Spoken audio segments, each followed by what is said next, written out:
The morning sun cast long shadows across forward operating base Resolute, its golden light catching the dust that perpetually hung in the Afghan air like suspended memories.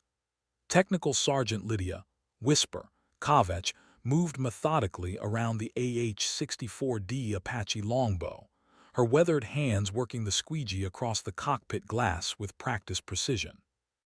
The aircraft loomed above her, its angular silhouette suggesting a predatory insect frozen mid-strike, twin General Electric T-700 turboshafts silent, but somehow still menacing in their stillness.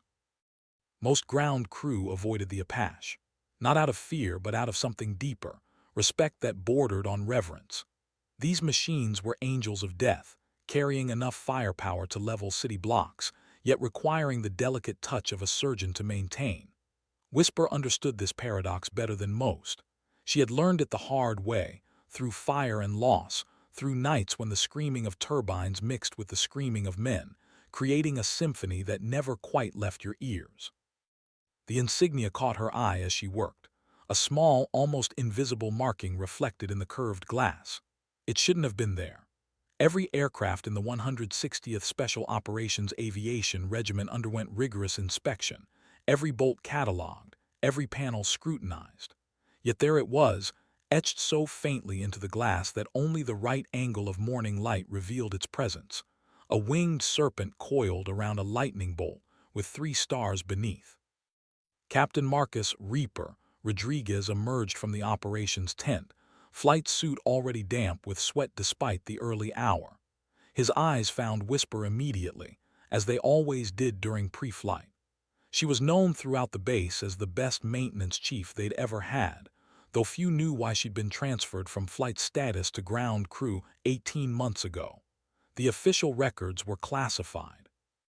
The unofficial whispers spoke of a night mission over the Hindu Kush that went sideways, of a pilot who flew through hell itself to bring her crew home, and of a decision made in a moment of fire that cost everything. "Ghost 57, you're green across the board," Whisper called out, her voice carrying the authority of someone who had earned every syllable through blood and hydraulic fluid. Rodriguez nodded, but something in her tone made him pause. There was an edge there, sharp as the rotor blades spinning lazily in the morning breeze. Something had changed. The insignia in the glass seemed to pulse with reflected sunlight, and for just a moment, Whisper saw not her own weathered face looking back, but the ghost of who she used to be. Before the crash, before the court-martial, before she learned that sometimes the hardest thing about flying isn't staying in the air, it's choosing when to come down. Rodriguez climbed into the front seat of the Apache, his hands automatically finding the familiar controls. The cyclic felt solid beneath his palm, the collective responsive to his touch. This bird had personality, like all the good ones did. She was temperamental but reliable, fast but forgiving. The kind of aircraft that would follow you into hell and bring you back home, assuming you were skilled enough to ask her nicely. "Control, Ghost 57 requesting clearance for training sortie, Sector 7. Rodriguez's voice crackled through the radio, professional and calm. The response came back immediately. "Ghost 57, cleared for departure, maintain heading 270, altitude 500 feet, report contact with training control on auxiliary frequency." Whisper stepped back as the twin engines began their startup sequence, the familiar whine building to a crescendo that vibrated through her chest cavity. She had heard this sound thousands of times, first as a pilot, then as ground crew, but today it seemed different. Today, it sounded like a question being asked, a challenge being issued. The rotor blades began their lazy rotation, cutting through the air with increasing velocity until they became a transparent disk above the aircraft's spine. But as the Apache lifted off, banking gracefully toward the mountains, Whisper noticed something that made her blood freeze. The insignia in the glass wasn't just a reflection. It was etched on the inside of the cockpit where only the pilot could see it. And she knew exactly what it meant because she had put it there herself 3 years ago on another aircraft in another life. The winged serpent, the lightning bolt, the 3 stars. It was the personal marking of someone who was supposed to be dead. someone who had died in a crash that never happened, on a mission that didn't exist, flying an aircraft that was supposed to have been destroyed.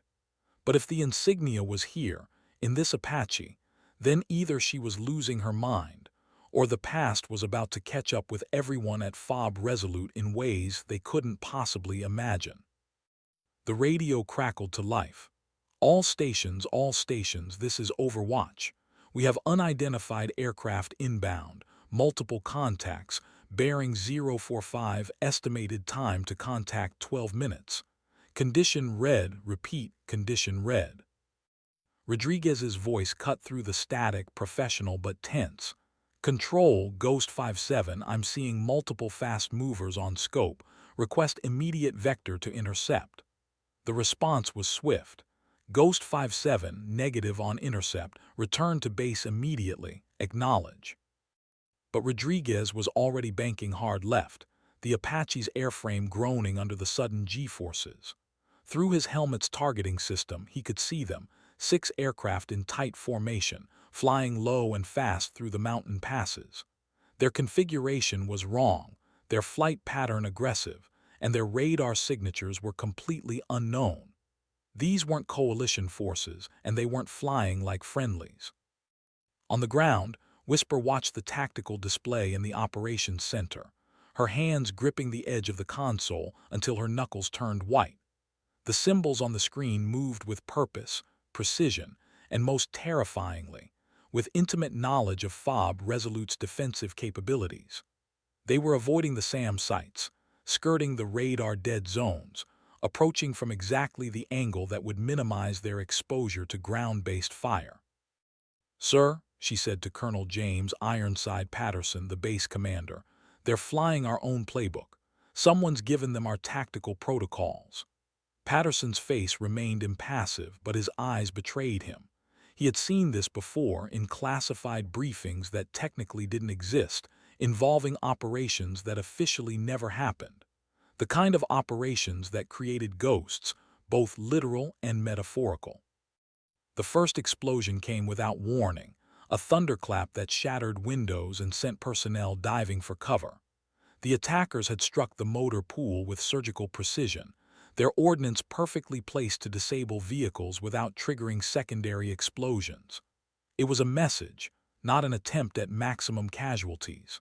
They wanted the base intact, functional, and most importantly, they wanted everyone alive. Rodriguez pulled the Apache into a steep climb, pushing the aircraft beyond its normal operational parameters. The twin engines screamed in protest, but the bird responded, clawing for altitude and tactical advantage.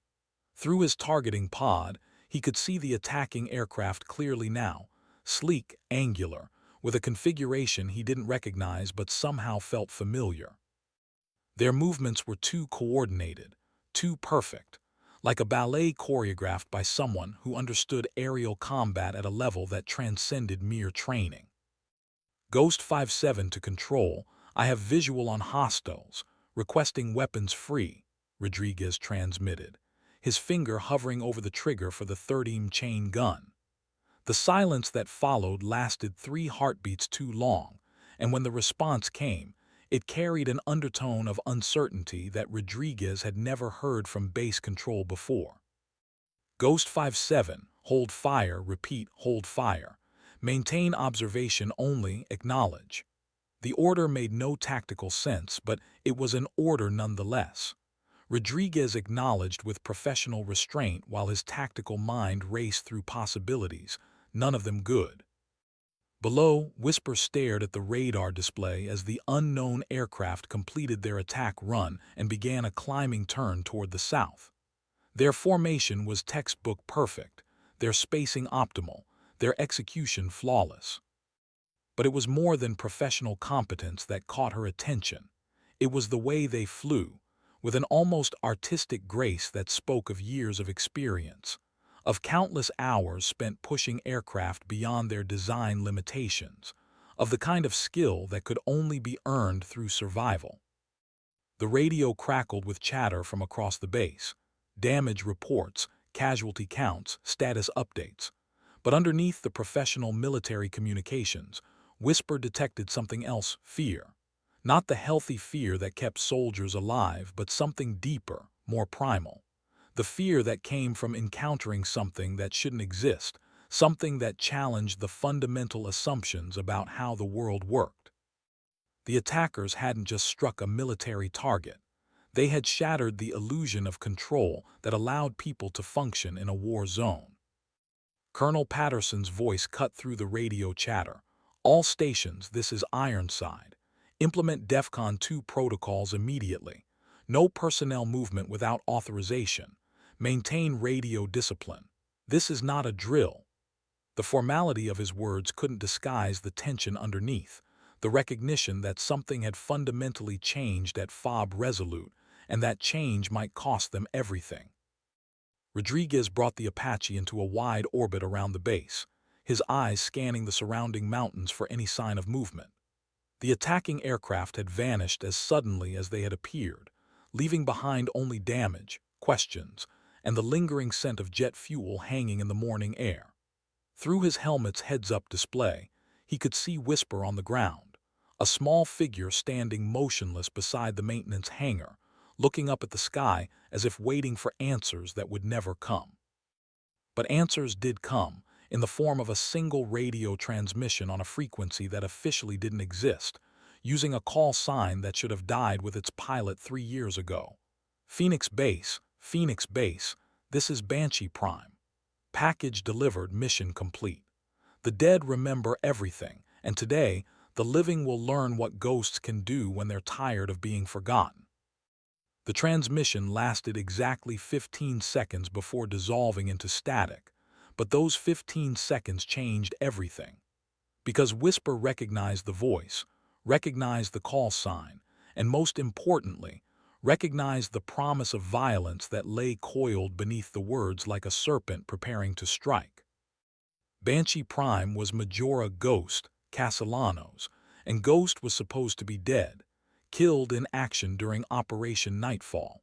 Her body never recovered from the wreckage of her F-16 Fighting Falcon somewhere in the mountains of eastern Afghanistan. But ghosts don't stay buried forever, especially when they have unfinished business.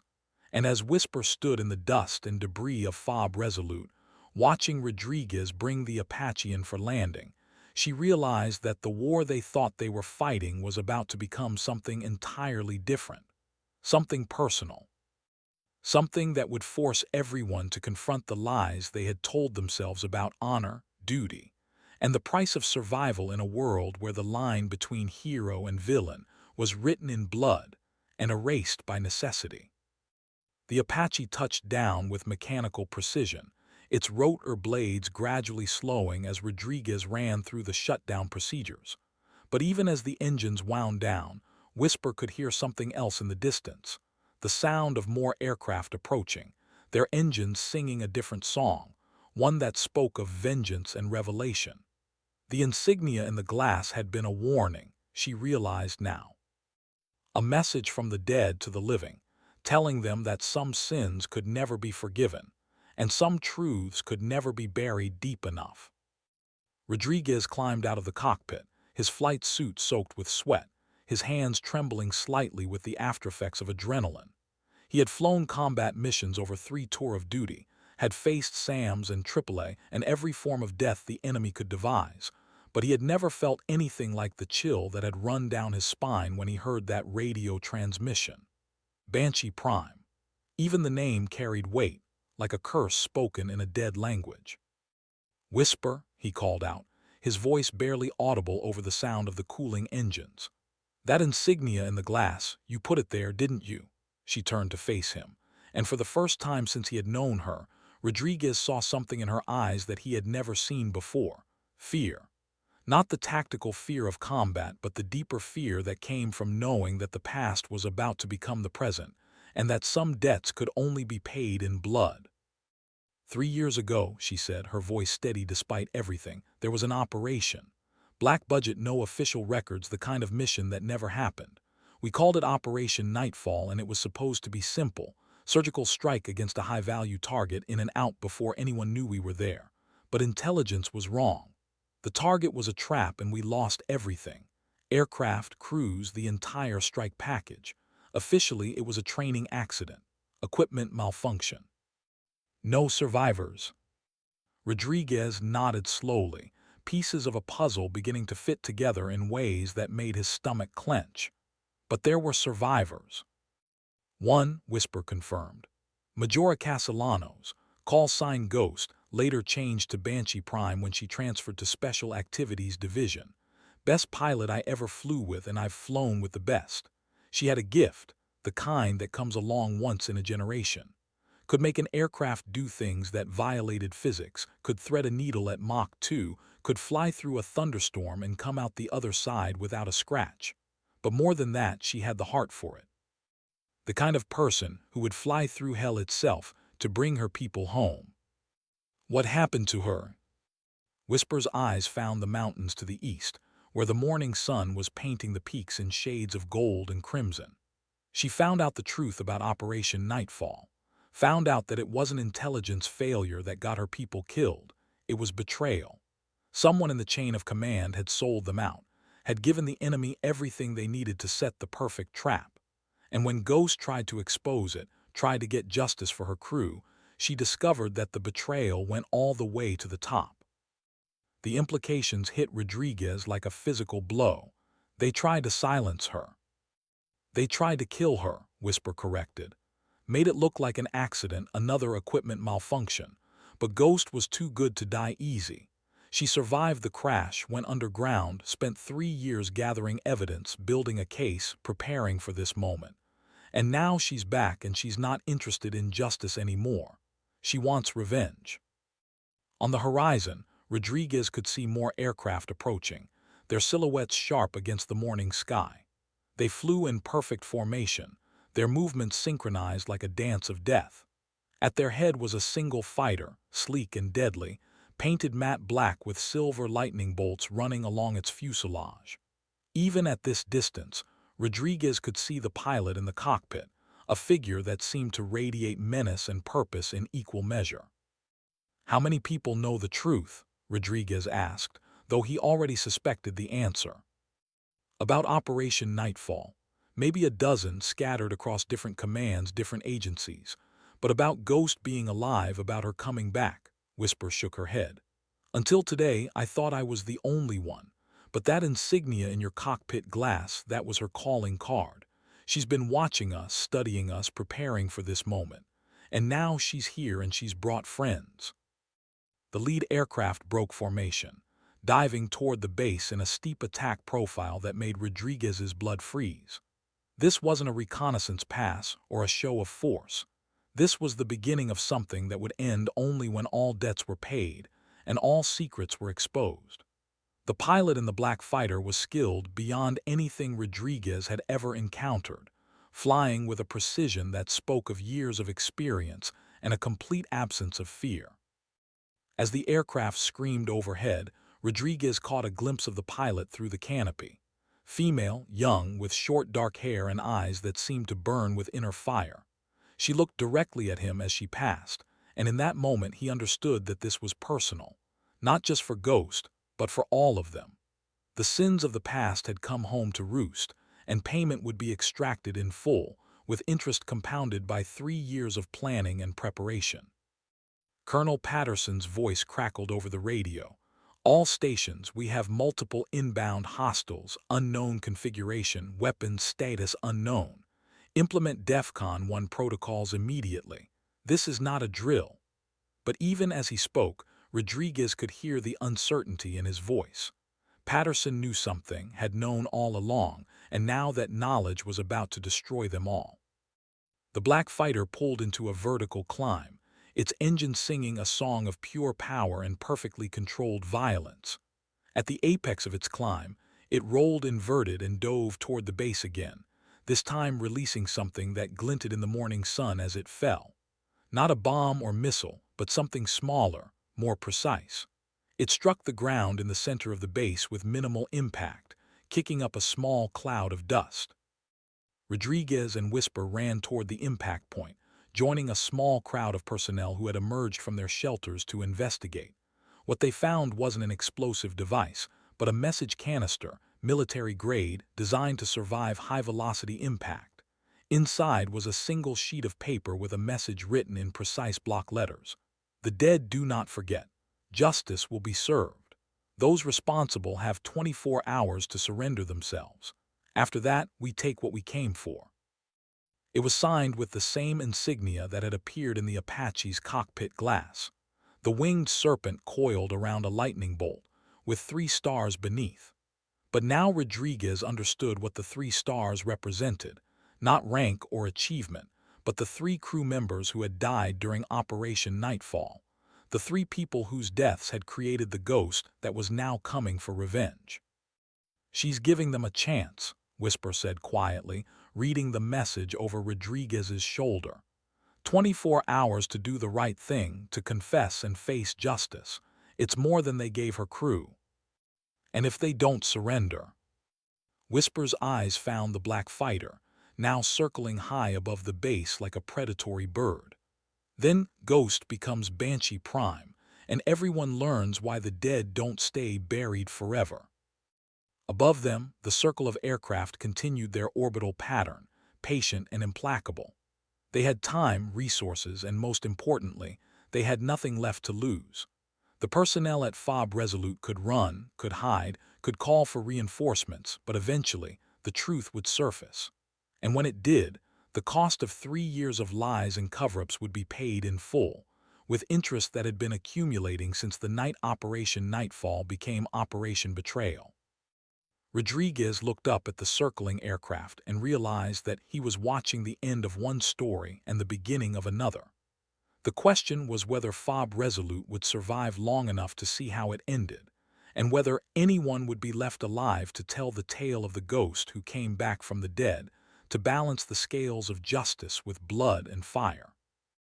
In the operations center, Colonel Patterson stared at the tactical display with growing dread.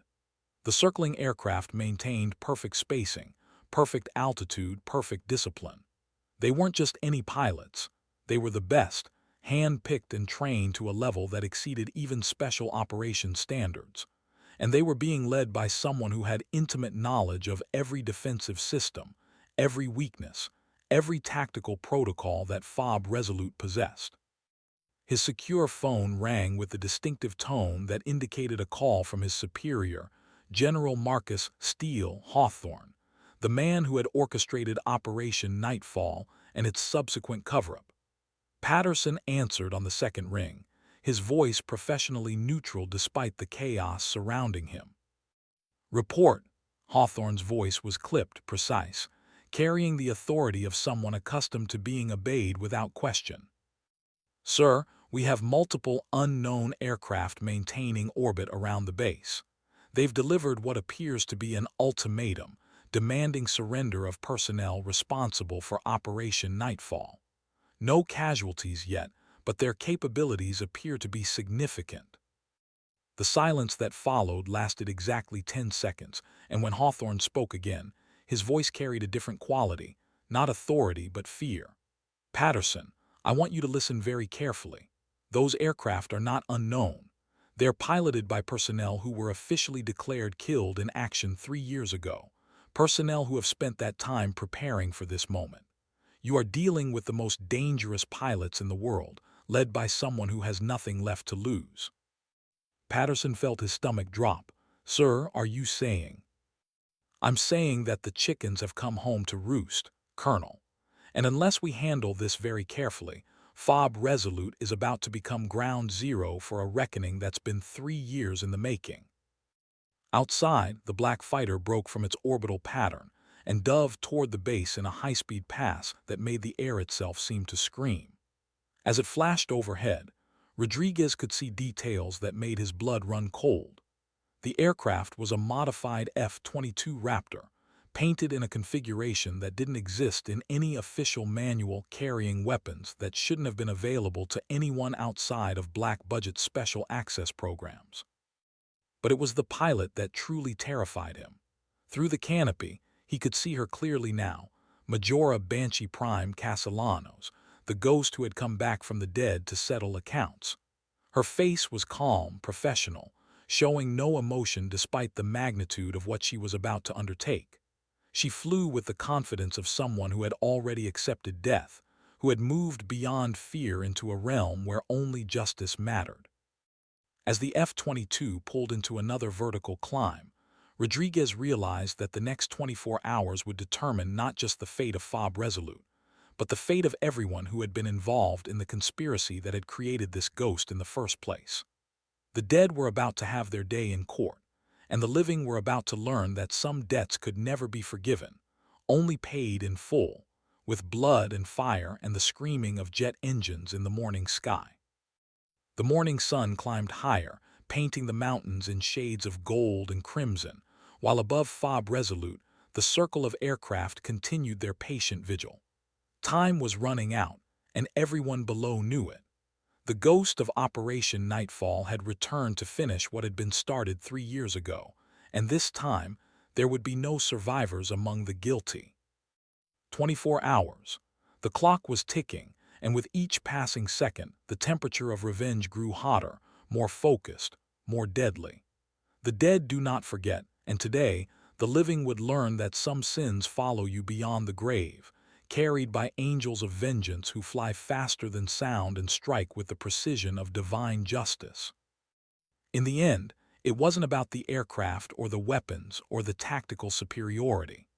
It was about truth, justice, and the price of betrayal in a world where honor was measured in blood and redemption could only be purchased with the lives of those who had sold their souls for power and convenience.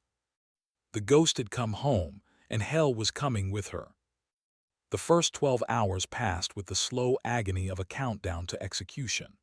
Personnel at Fob Resolute moved through their duties with mechanical precision, but underneath the professional facade, fear leaked through like hydraulic fluid from a damaged line. The circle of aircraft above maintained their orbital pattern with mathematical precision, never varying altitude, never breaking formation, never giving any indication of impatience or uncertainty. Rodriguez found himself drawn repeatedly to the flight line, staring up at the black F-22 that led the formation. Through high-powered binoculars, he could see Banshee Prime in the cockpit, her posture relaxed, her movements economical. She flew like someone who had transcended the normal limitations of human endurance, who had pushed beyond exhaustion into a realm where only will and purpose mattered. Every few hours, she would break formation for a high-speed pass over the base, each one lower and faster than the last, each one a reminder that time was running out.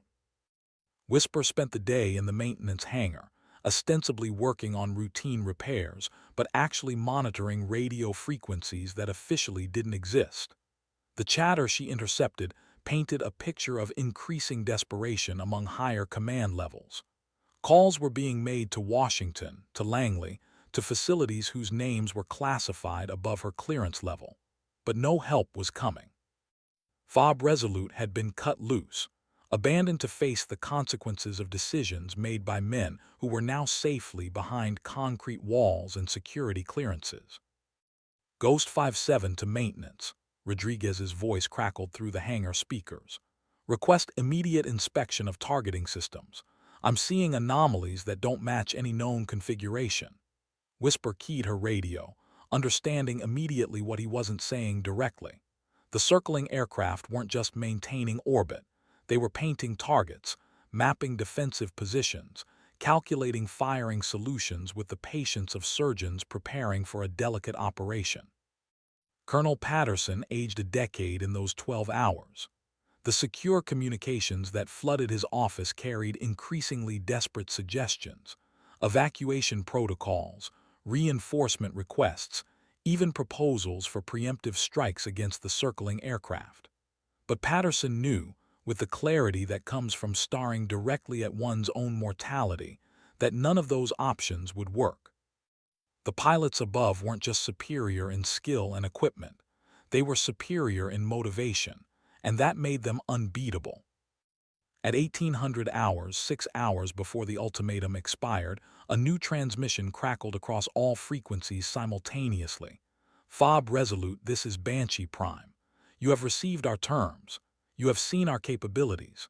In 6 hours, justice will be served with or without your cooperation. The choice is yours, but choose quickly. The dead grow impatient and the living grow few. The transmission was followed by a demonstration that left no doubt about the seriousness of the threat. The black F-22 peeled away from formation and dove toward a communications relay station 5 miles from the main base. What happened next defied every tactical manual ever written. Moving at speeds that should have made precision targeting impossible, Banshee Prime placed a single missile through the exact center of the relay dish, destroying the equipment without harming the surrounding structures or personnel. It was surgical, artistic, and terrifying in its implications. Rodriguez watched the strike through binoculars, his pilot's mind analyzing the attack profile, the approach angle, the timing. Everything about it was perfect, executed with a level of skill that bordered on supernatural.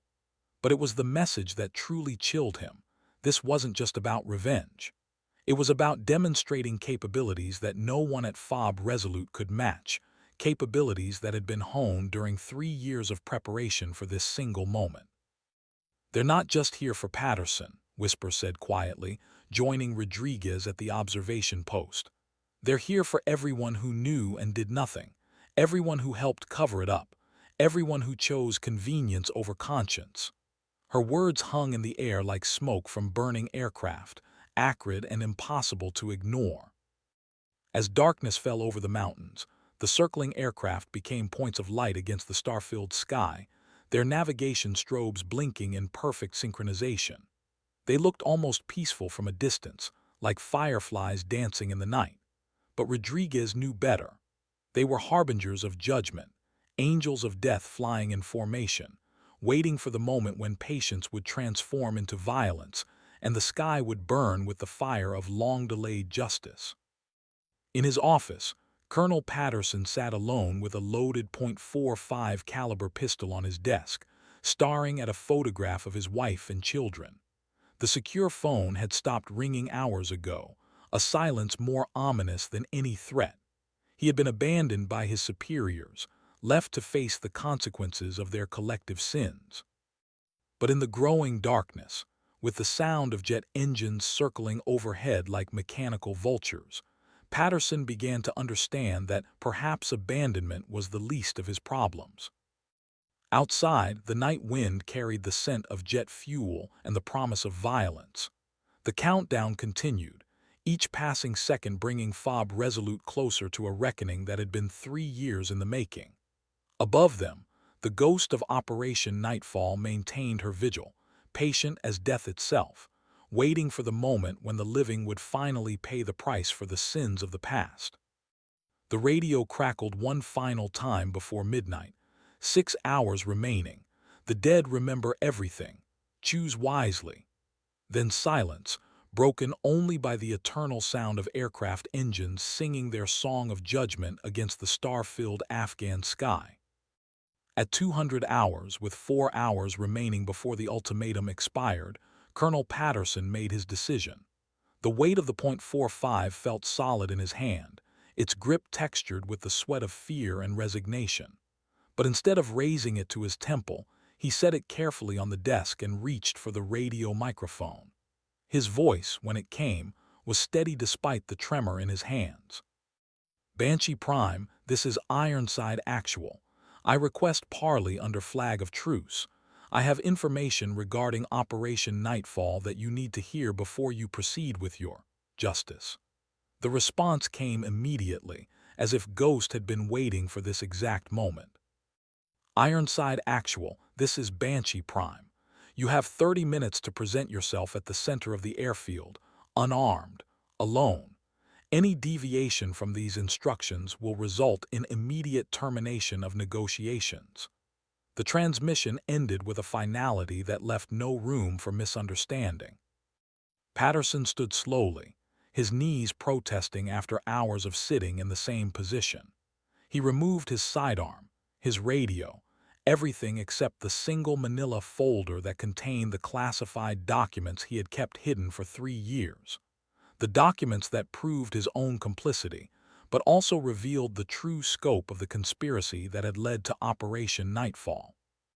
As he walked through the corridors of the operations center, past personnel who looked at him with expressions ranging from confusion to pity, Patterson felt something he hadn't experienced since the day he learned about Ghost's supposed death: relief.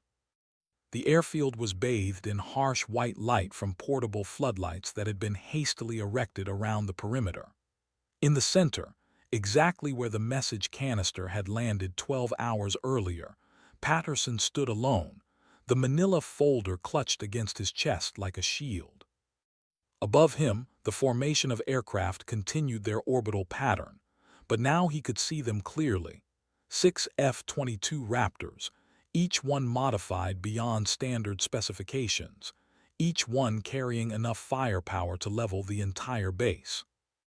The black F-22 broke from formation with fluid grace, descending toward the airfield in a spiral that brought it lower with each pass. On the final approach, Patterson could see Banshee Prime clearly through the canopy, her face illuminated by the glow of her instruments.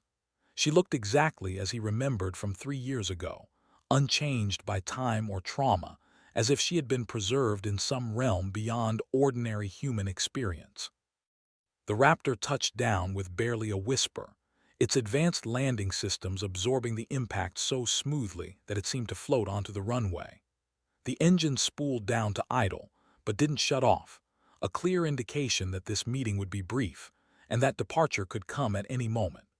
The canopy opened with a hydraulic hiss, and Majora, Banshee Prime, Castellanos climbed out with the fluid movements of someone who had transcended normal human limitations.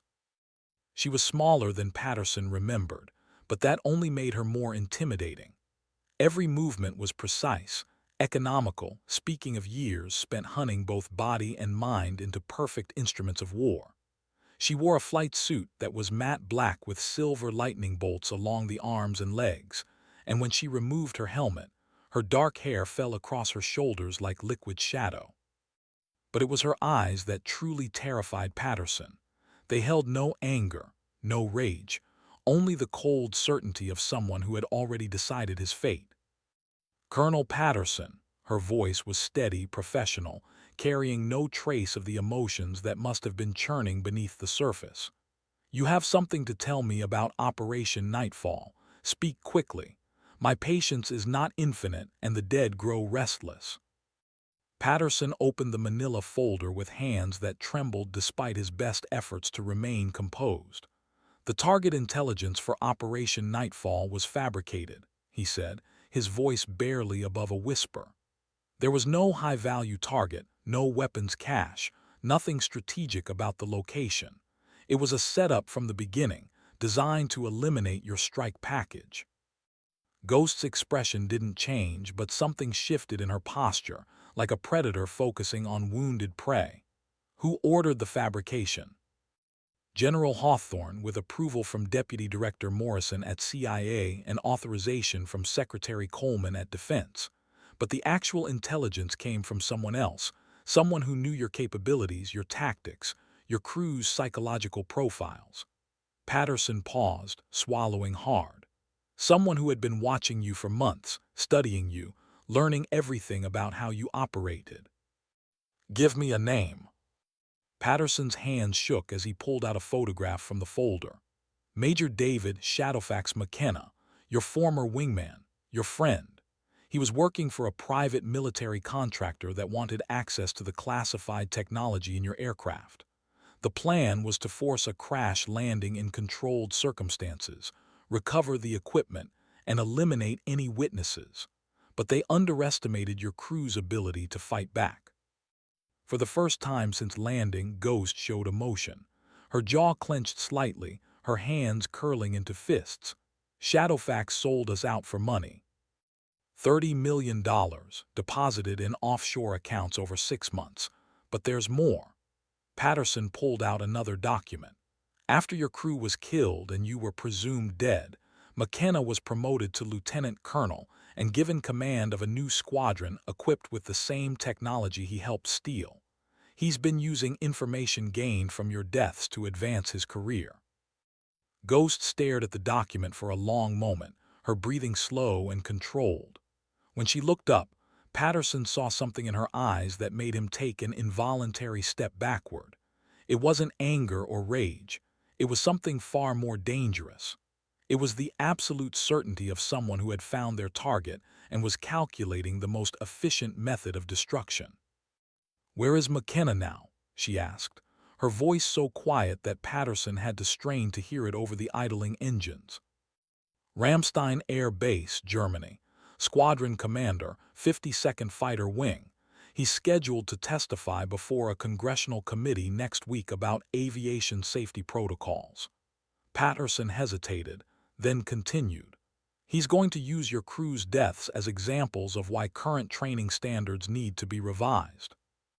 The silence that followed stretched for nearly a minute, broken only by the whisper of wind across the airfield and the distant sound of circling aircraft. Ghost stood motionless, processing information, calculating possibilities, planning actions that would unfold with mathematical precision. When she finally spoke, her words carried the weight of absolute judgment.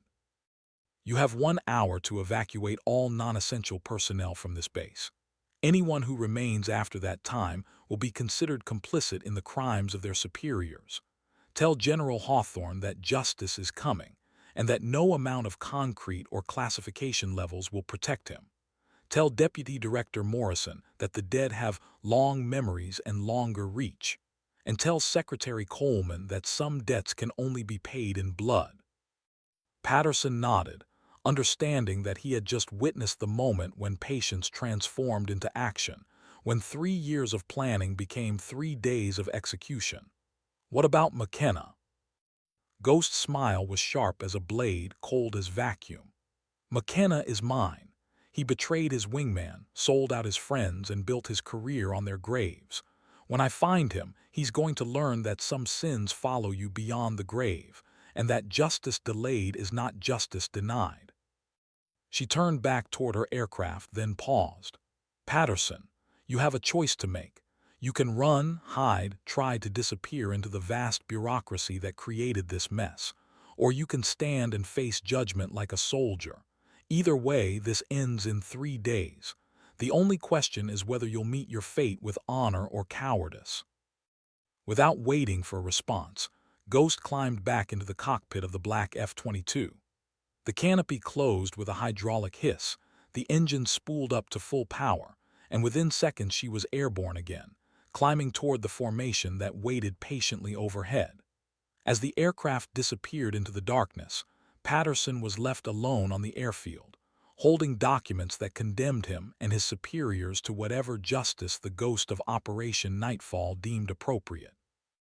Above him, the circle of lights resumed their orbital pattern, but now they seemed different, more focused, more purposeful, more deadly. The ghost had her target list, and over the next 3 days, each name would be crossed off with the precision of a surgeon and the finality of an executioner. The dead were about to have their day in court, and the living were about to learn that some sins could never be forgiven, only avenged. In the distance, thunder rolled across the mountains, though the sky was clear and star-filled. It was the sound of judgment approaching at supersonic speed, carried by angels of vengeance who had spent 3 years preparing for this moment. The ghost of Operation Nightfall was about to become the nightmare of everyone who had profited from its cover-up, and the reckoning would be swift, merciless, and absolutely final. Time was running out, not just for Fob Resolute, but for everyone whose names appeared in the classified documents that Ghost now possessed. The countdown had begun, and when it reached 0, the sky would burn with the fire of long-delayed justice, and the earth would shake with the thunder of crimes being paid for in full. Patterson walked slowly back toward the operations center, knowing that he had just signed his own death warrant, but also knowing that it was the only honorable thing he could have done. Behind him, the sound of jet engines faded into the night, carrying with them the promise of violence and the certainty that some debts could only be settled in blood and fire, and the screaming of souls being called to account for their sins.